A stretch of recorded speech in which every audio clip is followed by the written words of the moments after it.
Hi everyone, it's Vanilla. I'm so happy that you decided to stop by and check out this video. If you've never been here before, welcome. You're gonna be watching the best video you've ever seen in your life. How exciting! And for those of you who have watched my videos before, you know what you're in for. Don't spoil anything, we don't want to scare them. So in my last video, I covered the premise of Emerald Rogue and kind of what my initial thoughts were.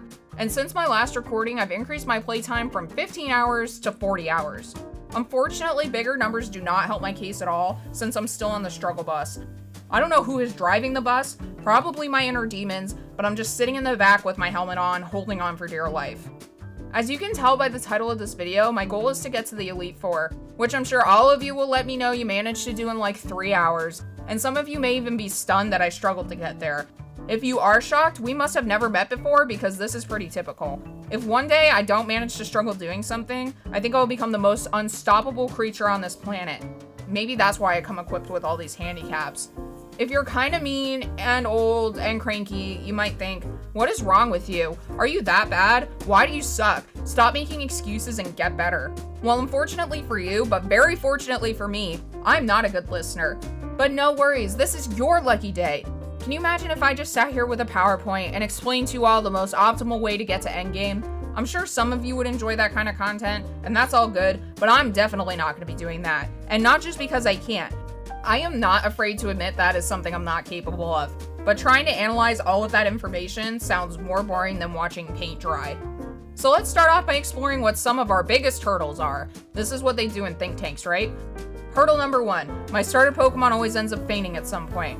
Hurdle number 2, I keep getting countered by the 3 deadly types, ground, fighting, and dark. And hurdle number 3, I can't get past the 6th gym. I'm literally hard stuck.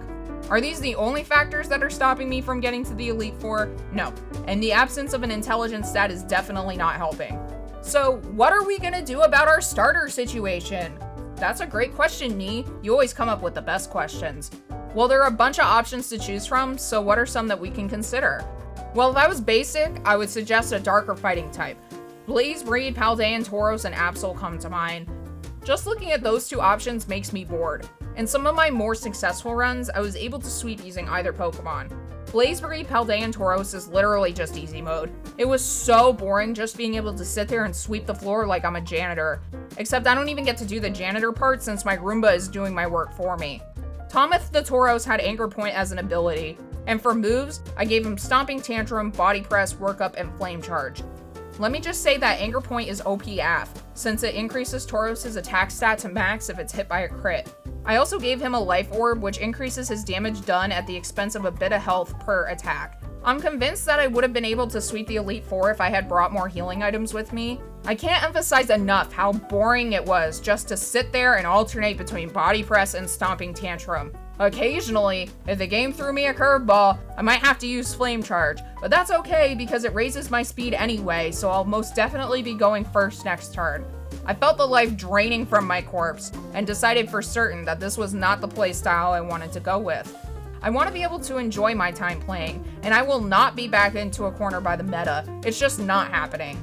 Unfortunately for you, I'm the type of player that will pick a character in a MOBA that is D tier just because I think they're fun.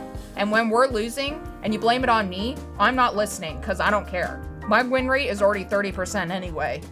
So based off that flawed logic, I want to try to do this using Goodra. Not only is Goodra such a cutie, they're also able to be ridden around like Miraidon and Corydon and Scarvio. To learn how to become a cowboy, you need to talk to the clown in the park area. You have to pay him 5k, but it's worth it. I don't think he offers payment plans, so you gotta try to save some money for the different upgrades he offers, and they aren't cheap. Moving on from the clown man, since he has nothing to do with winning, we've got to make sure to keep Goodra alive. Not only because it's an achievement to get to the end with your starter, but we should be able to benefit from the upgrades we're going to give her in the overworld. Just in case you don't know, the EV, IV, and nature alterations you make in dungeons will not carry back to the overworld, even if they're used on your starter. So if you wager IVs at a battle simulation, give your Pokemon EV boosting items, or change their nature using mints, the alterations will not carry between runs. And to backtrack even further, if you're sitting here scratching your head, let me, the unreliable narrator, quickly explain the difference between IVs and EVs if you're not too familiar with competitive Pokemon gameplay. So IV stands for individual values. These are random values assigned to each of a Pokemon's stats. Each IV can be any number between 0 and 31 and are assigned once you encounter the Pokemon. So if my Goodra has a base health stat of 300 at level 100, and it has a perfect 31 IVs into health, it would be able to have 331 health. Most of the time IVs are invisible, but you can see them in Emerald Rogue if you go to the Pokemon stats and then hit the A button. You can also see the EVs here. EVs are effort values, and they can be manually manipulated using different methods.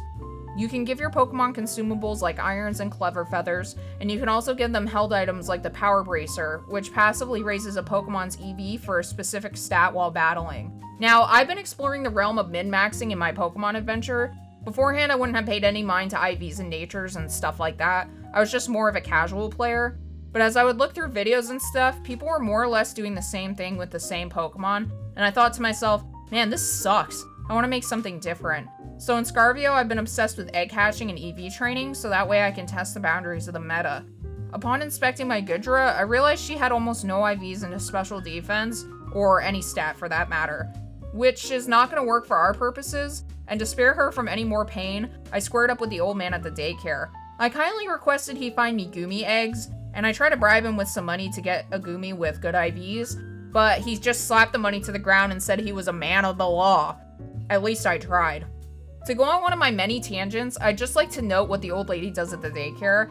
I said in my last video, if you give her a girl and a boy Pokemon, they don't make an egg, and this is true. I guess she doesn't want any competition for her husband's business, which sounds like something I should bring up with the Better Business Bureau. But I think the purpose of putting the Pokemon in the daycare is to get a temporary team going that you can access from either the daycare room in the dungeon, or if you have the Pokénav unlocked, you can also access it from there at any time. The problem with this is that your team is disposable. The Pokemon you put into the daycare don't get the same protection that your starter does when they faint, so you really need to make sure you don't mind if they aren't brought back. I almost made this mistake, because in my infinite wisdom I thought, this is an easy way to get to the Elite Four. Let me just put my rare shinies in the daycare. And thankfully I had a Mega Mind moment, and my P-Brain realized that I probably should test out the mechanic before I go give Grandma my favorite Pokemon. I'm so glad that I did, because that was almost really bad. I quickly got fed up with Grandma and Grandpa's BS, so I decided to go waddle around the dungeon for a bit. It was here that I encountered a route that only had Goomy and Frigibax, and I swear I must have suffered brain damage or something because I had the best idea I had in a while. I had a bunch of free spots open on my team, and I wanted to try to grab a shiny Goomy that had good IVs. I used one of the shiny Pokeblocks, which increases your chances for finding shinies. So I began chaining, and thankfully was able to find a couple of shinies relatively quickly. I encountered Jimmy, but he wasn't going to be able to help me because his IVs were kind of poo-poo. It wasn't too long after meeting Jimmy that I ran into Gam Gam. This girl had a bunch of IVs into special defense, health, and speed. They weren't perfect, but I would consider 26 IVs into special defense pretty good for my purposes. I'm not looking to sit here for hours trying to find a perfect IV Goomy. Alright, now we have our ticket to the Elite Four. Time to get into how I absolutely ate with Gam Gam and my newfound min-maxing knowledge and made it to endgame. Who am I kidding? You're not gonna fall for that. That was the most unbelievable start to a story I've ever told. Up until this point, the closest I've gotten with Goodra still alive in my party is the 5th gym, and that ain't it. The longer I played, the easier it was to predict what the AI was going to do, and determine what I needed for my team. I finally had a breakthrough. There's no getting around the barrier of the 3 deadly elements. Think like Avatar: The Last Airbender, except all the elements are evil and they hate everyone and everything. Also, there are only 3 elements, not 4. And let me remind you again of those types: ground, dark, and fighting. Now, you may think this isn't that big of a deal, but if you don't know what you're doing like me, and you're learning on the fly, this is a pretty big hurdle to overcome. In my case, Goodra is only weak to Ice and Dragon, which is good. That's a huge positive, because if you try to get a Pokemon that is the same typing as the deadly elements, they all counter each other, and are easily countered by a whole bunch of other types. But inspecting Goomy using the Pokedex function in the menu, we're able to see what kind of moves they can learn by leveling, TMs, or the move tutor. If you have caught a Goodra before, you'll be able to see what kind of moves Goodra can learn as well.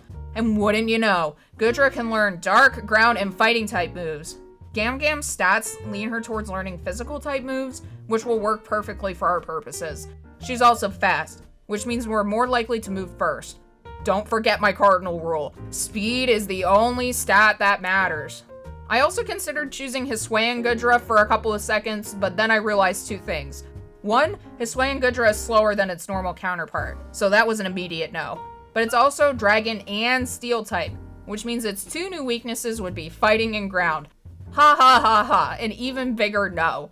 Maybe it's like 40 chests, but I'm not entirely sure how you would guarantee a path to the Elite Four without sweeping with only one Pokemon. The one time I got to fight the first member of the Elite Four, Acerola legitimately set up 3 sets of spikes and 1 stealth rock. So unless I had heavy duty boots, I was gonna take like 10 million damage upon switching to any of my other Pokemon. This is ultimately what ended up happening, and she swept me because of it. 40 hours in and I'm still scratching my head trying to figure this out. A huge chunk of my time playing has been going back and forth leveling up Goomy.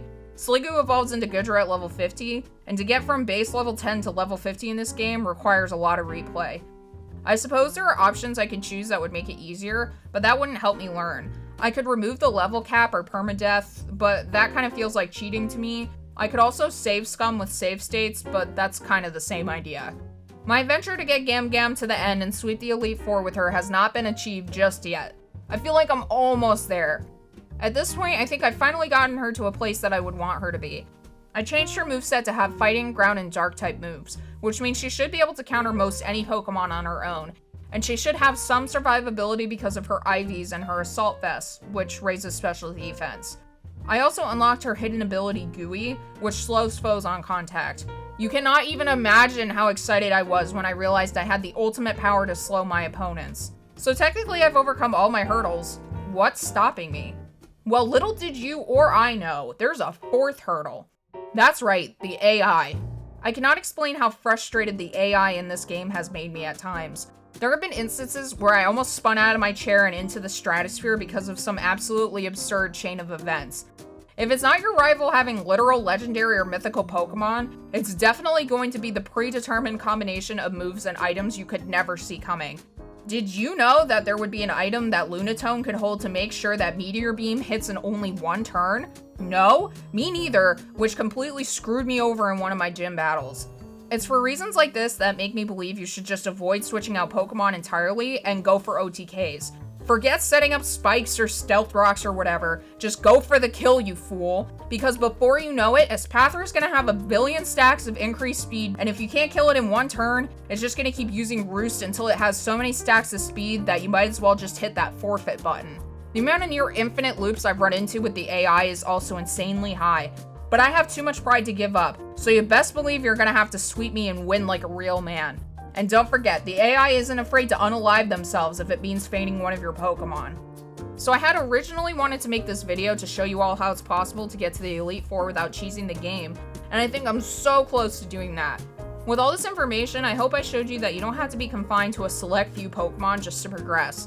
I think it takes a lot of creativity to figure out workarounds to certain problems. Sure, you could take the obvious path, or you could take a bit of extra time and find your own way to your goal. I've learned so much by playing this way, and I'm so happy I didn't just give up on my 100th failure and opt for the easy way out. While it may be so much more frustrating this way, it's all the more satisfying once you beat the cheese. If you have a fun team comp you played with, I would love to hear about it. It'd be super interesting to see what you all have come up with.